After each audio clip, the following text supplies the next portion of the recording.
Very excited. I can't wait to get started, honestly. This has been something I've wanted for a while, to have my own program and kind of work with people that we've always kind of talked about running a program together with, so I'm super excited. I've coached women now for 4 years, so I enjoy it. I enjoy the, in one of the books that I read, you tell a guy that he made a mistake and he goes, yeah, but he did this and he did that. You tell a woman they made a mistake and they go, okay, how can I fix it? So it's quicker to the point, But UMass Lowell gave me the opportunity originally to come in and coach in the college level. When I came over from Northeastern, I stepped up into an assistant position here, and I know UMass Lowell. I know this. I live in Boston. I know the area, and I know how to sell it. So I think that's going to help with recruiting. Having the success we had on the men's side, there were other opportunities. But anytime you get the opportunity to run your own program, and have the opportunity to turn something around like we did, on the men's side. It was a great feeling. And you see something develop that there's a lot of other jobs in the world you don't get that. Yeah, I think you can win games playing the way they played, and they're a hard-nosed team that works really hard. I think that what we're going to do is maybe put a little bit more of a philosophy of possession-based playing into it with a clearer idea of what we want to do going forward.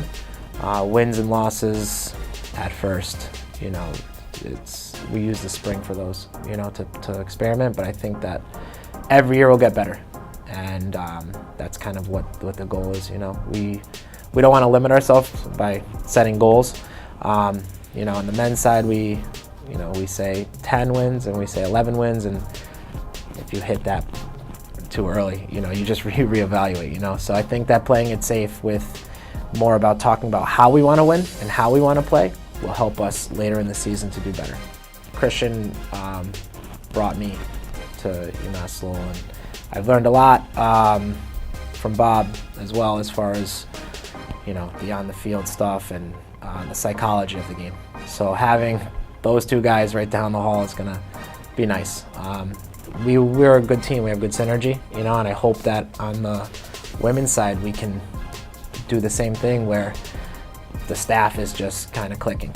I think that was one of the strongest parts of our team. And the men's side was we had the same idea, we had the same philosophy of what we wanted to do. So I have to thank Christian, I have to thank Bob, and without them, I don't think we would have been as successful. Maybe I don't get recognized as much without them. So it's been good.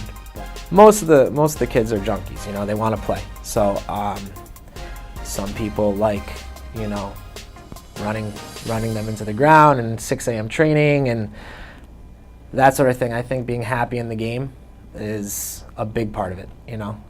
Enjoying your soccer is part of being successful, and it takes less of a toll on the body as well, which later on in the season is beneficial. You just gotta love it, you gotta watch it, you have to study it, you have to be a student of the game. If you're not a student of the game, you're at a disadvantage. Yeah, I don't think it's any secret that on the men's side, we had a plan. Internationals helped our program. We have great American players that are here, that are on the team, that really it worked well, but the internationals were, I think, a big part of the success, and my contacts overseas helped, and I think it's going to help in the future. Same on the women's side.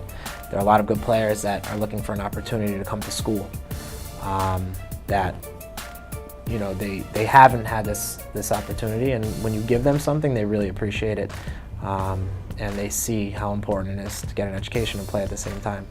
So I think that going that route and getting the local talent that see what you're trying to do. You have to get the kind of kids that want to play the same style that you play. So if we're playing a possession-based style and we're getting kids that haven't played that way or not interested in playing that way, then it really doesn't make sense. So you have to do, in your first year, you have to show how you want to play, and then find the kids that care about playing that style. And hopefully they choose you over someone else, and you know, you get in with them one way or another, and you know, they can see the benefit in sticking around for a program that's going to make a difference in a year or two. I think it'd be silly to just set a number, you know. I think the goal right now is to be happy in the game. I think we want to make the conference tournament, obviously, that's one of the goals, but it's more kind of figuring out who and what player is going to do the best job in their role.